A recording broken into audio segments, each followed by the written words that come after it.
And no amount of YouTube videos or, dabbling or watching, learning is gonna give you the experience as just going and doing does. Welcome, guys. I'm excited to have a special guest here, my good friend, Tony Romero. Tony. Jerry. Good to see you. It's great to sit down and do this interview finally. I feel like I've become friends with you over, the past year maybe? Pretty much, yeah. Yeah. And so it's exciting to sit down with you and do an interview. What I love about you, Tony, is you are a master networker. You really want to provide value. You've got this vision of having a lot of impact, in the world. And it's really exciting to kind of see that as a young 20-something-year-old, right? 23, yeah. 23 now. Man, that's so exciting. Love that. In fact, that's what I want to talk to you about, Tony. You've got into this business, into the real estate game, wholesaling, hit it out of the park, doing really well with your business, growing and developing as a person, as an investor. And it's so inspiring because you're so young.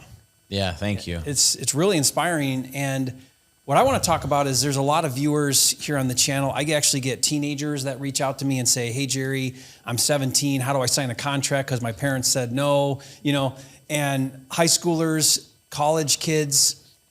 How have you been able to really get into this business and do so well at such a young age? And let's talk about that. And also, how can people who maybe are in a similar place when you started, young and trying to figure out life, how can they get started and really do this business well? Well, that's a good question. So to kind of answer that first, back when I started, I was 21 years old, so I already have a baby face as is. It was even worse back then.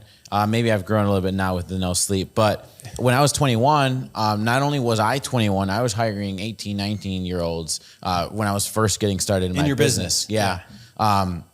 And so when we would walk up to a lot of these properties, we would just look so young. Yeah. And, we're talking to a 50, 60, 70-year-old seller. So over time, I just became confident through that. But it was a little tough in the beginning because they noticed it immediately. And there were questions. I mean, you can see the expressions on faces. People would ask, if Who they is were this kid? Yeah. Exactly. If they were realtors, like, you're here to buy my house? Because, they already have an expectation of what you're going to look like, how old you're going to be. And so we didn't look like that. We weren't that age. So over time, I just learned to really be confident. And part of that is, so my stepfather owns a big law firm in the state of Wisconsin. And so he's all over buses and billboards and things like that. And so I'll use him as reference, like, hey, he actually, if you know this law firm, he actually helped me get my start. And, I started a year ago and now we've scaled it, to 3 properties a month and kind of using those little techniques. But I would always have to just adapt over time. And it really just comes with doing it. A lot of people always want to know, like, well, how do I do this? How do I do this? How do I read a script? How do I talk to a seller? You can only really truly learn by actually doing it, understanding the mistakes, the failure, and then, going back in and trying a different way and seeing what works. Because once I started using that, and the seller would be like, oh, okay, that's fine. And then walk through the property. Exactly. I knew how to handle that objection, and I could just use that same process every single time. I'm really glad you bring that up because it's definitely going to be at a disadvantage if you're young, if you're 18, 19, 20, 21, whatever, in your early 20s, because there is this perception that people have that an asset such as real estate is an older demographic, right? So how is this young guy going to buy my house, right? When there's no way he could buy my house, he's young, there's that perception. And so you knew that going in, you knew that was a disadvantage. If you're young and you're watching this, know that that's going to be a disadvantage. But you can't overcome it. And what you did is you looked for ways to give yourself credibility, and you used your father-in-law as an example. Look for ways that you can have credibility by referencing things like that. And at the end of the day, you can overcome all of those objections in the first 5 minutes if you carry yourself well. If you look people in the eye, you shake their hand, you can have a conversation, you can carry yourself and talk to people. Like, that's where the practice comes in, right? Yeah, absolutely. There's just, it's more than just knowing what to say. It's, being professional about it. And because they're not going to sign a contract with somebody they can't trust.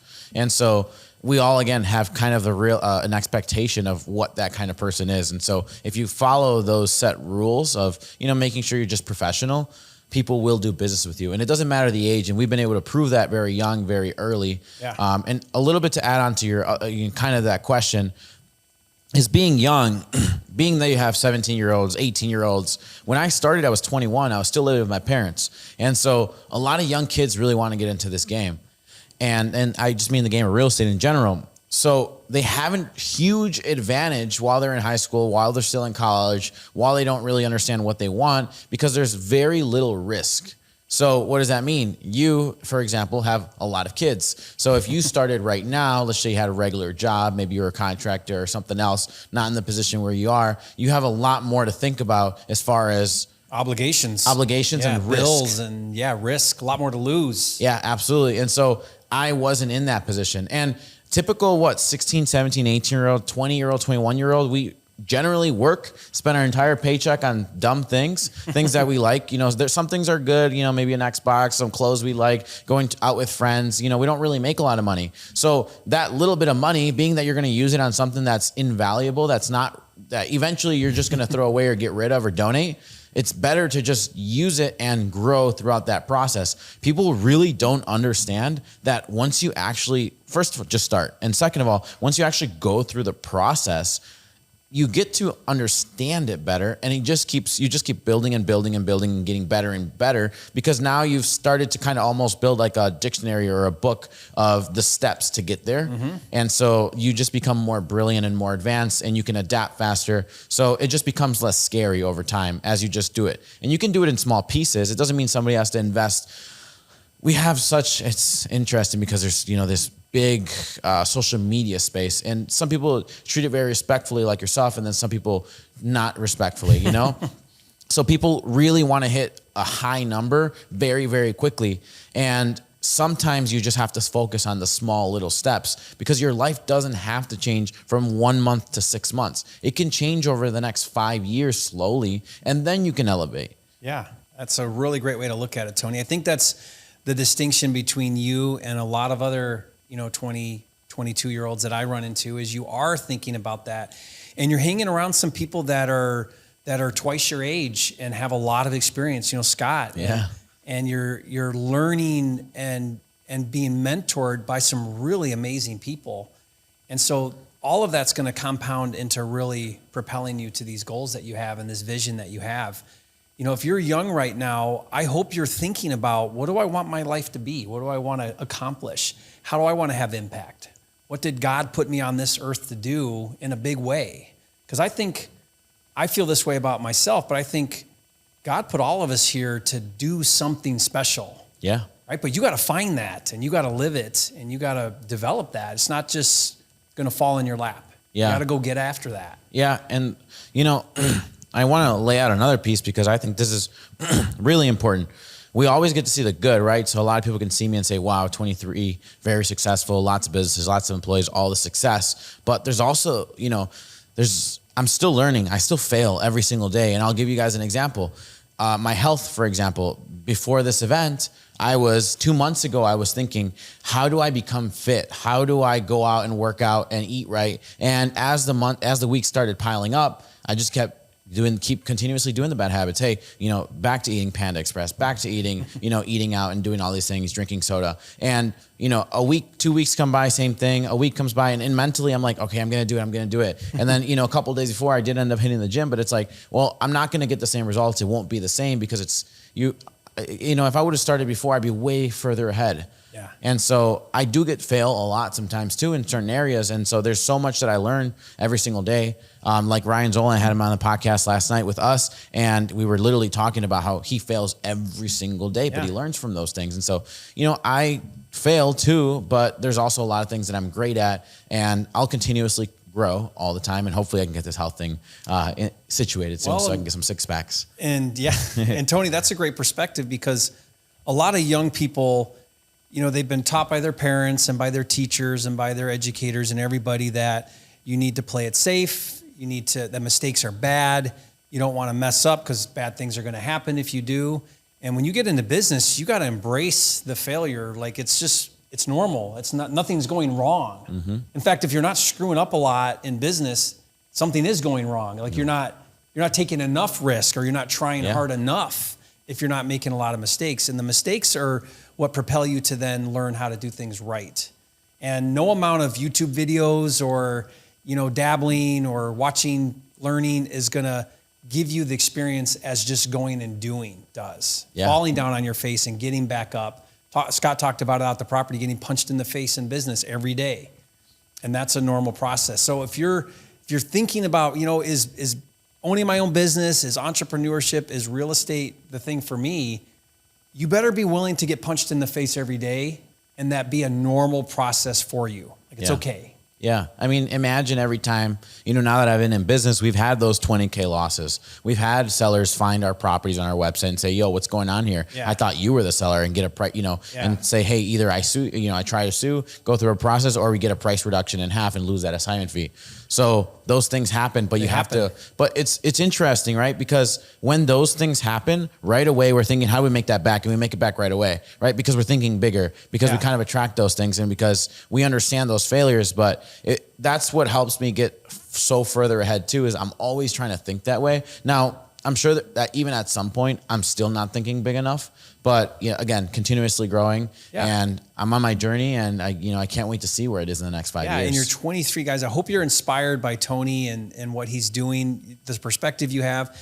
I would say too, if you're watching and you're still at school, or you're under 18 maybe, one recommendation I tell people is go bird dog for a wholesaler in town that's got an operation. Go to the Tony in town and say, hey, Tony, I'm 17. I got some time after school every day. How can I help you? What can I do for you?